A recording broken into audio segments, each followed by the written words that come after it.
ప్రియులారా, మన ప్రభు అయిన యేసు క్రీస్తు నామంలో మీకు శుభోదయం. ఆయనను గూర్చి అనుదిన ఆత్మీయ ఆహారం, మే 14 బుధవారం. నేటి మన ధ్యాన లేఖనం గలతీయులకు వ్రాసిన పత్రిక 3వ అధ్యాయం 16వ వచనం. అబ్రహాముకును అతని సంతానమునకును వాగ్దానములు చేయబడను.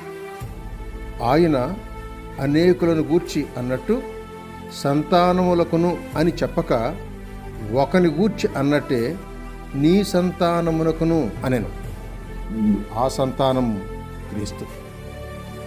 వ్యాఖ్యాన అంశం స్త్రీ సంతానము. వ్యాఖ్యాన అంశం స్త్రీ సంతానం.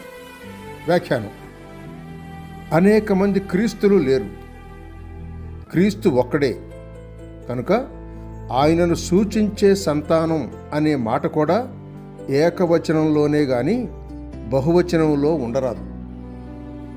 పాత నిబంధనలో వ్రాయబడి క్రీస్తును అన్వయించుచున్న సంతానమనే వచనాల ద్వారా తెలిసినదేమనగా, 1. క్రీస్తు స్త్రీ సంతానముగా వచ్చి సాతానును తల మీద కొట్టవలెను. ఆదికాండం 3వ అధ్యాయం 15వ వచనం, గలతీయులకు రాసిన పత్రిక 4వ అధ్యాయం 4వ వచనం. 2. జలప్రళయం తర్వాత నిలిచిన నోవహు 3 కుమారులలో క్రీస్తు షేము వంశపు వాడు కావలెను అని ఆదికాండం 9వ అధ్యాయం 26వ వచనం సూచిస్తోంది. 3. క్రీస్తు అబ్రహాము సంతానముగా వచ్చి సమస్త వంశములను ఆశీర్వదించాలి.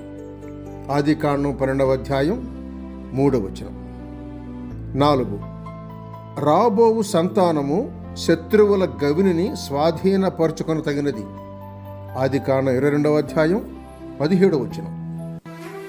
5. అది అసంఖ్యాకమైన నక్షత్రములను పోలిన పరసంబంధముగు సంతానమై ఉంది. ఆదికాండం 22వ అధ్యాయం 17వ వచనం. 6. ఆ సంతానము రాజ్య సంబంధమైనది. 2వ సమూయేలు గ్రంథం 7వ అధ్యాయం 12వ వచనం. ఆ రాజ్యము స్థిరమైనదై నిత్యము నిలుచును అని 7వ అధ్యాయం 13వ వచనంలోనే చూస్తున్నాం. చివరిగా 7వది, రాబోవు సంతానమైన వాడు అదే సమయములో దేవుని కుమారుడై ఉండును.